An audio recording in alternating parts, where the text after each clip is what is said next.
இப்போ என் பிள்ளைக்குதான். என்ன உன் பையனை எலி மருந்து சாப்பிட்டானா? இல்ல டாக்டர், அவனுக்கு லூஸ் மோஷன். இது யாருமா? என் மாமியார் டாக்டர். சரி, பேர சொல்லு. சுபா. சுபாவா? என்னம்மா பார்க்க ஆம்பளை பையனாட்டா இருக்கான், பொம்பளை பேரை வச்சிருக்க? என் பேரு டாக்டர். உன் பேரை யாருமா கேட்டா? உன் பையன் பேரை சொல்லு. சரவணன். வீட்டுல நாங்க செல்லமா சரண் சரண் தான் கூப்பிடுவோம். நீ எப்படியோ கூப்பிட்டு தொல.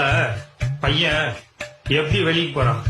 கதவு திறந்து வச்சா போதும் டாக்டர், அப்படியே வெளியே ஓடிடுவான். அதனால நாங்க எப்பவுமே கதவை பூட்டியே வச்சிருப்போம். ஏமா நீ எப்பவுமே இப்படித்தானா? இல்ல டாக்டர், வீட்டுல நான் சுடிதார் நைட்டி எல்லாம் போடுவேன்.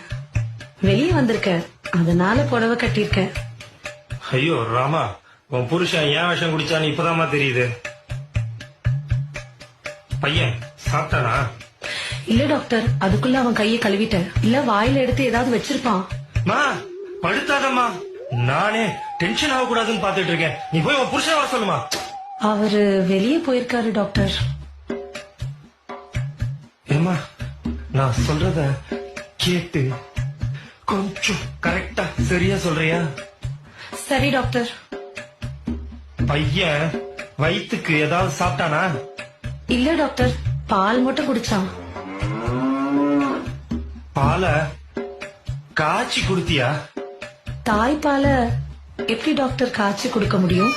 மா, பையனுக்கு 3 வயசு ஆகுது, இன்னுமா தாய்ப்பால் குடிக்கிறான்? இல்ல டாக்டர், என் குடும்பத்துல எல்லா குழந்தைகளுக்கும் 5 வயசு வரைக்கும் கட்டாய தாய்ப்பால் கொடுக்கணும்னு எங்க மாமியார் சொல்லிருக்காங்க டாக்டர். ஆமாமா, இப்ப உன் குடும்ப கதையெல்லாம் எனக்கு ரொம்ப முக்கியம். ஏமா பையன் ஏதாச்சும் சாப்பிட்டானா? பால் தவிர ஆவின் பால் மாதிரி ஏதாவது சாப்பிட்டானா? ஆவின் பால்லாம் இல்ல டாக்டர், நாங்க ஆரோக்கியம் தான் வாங்குவோம். அம்மா, என்னத்த வேணா வாங்கி சொல்லமா, அந்த கருமத்தை அவன் குடிச்சானா? இல்ல டாக்டர். மோஷனு தண்ணி மாதிரி போறானா? இல்ல டாக்டர், கொஞ்சம் சாம்பார் மாதிரி போறான். என்னது சாம்பார் மாதிரி போறானா? அதுல கொஞ்சம் சோத்த போட்டு மெசேஜ் அவனுக்கு கூட்டு.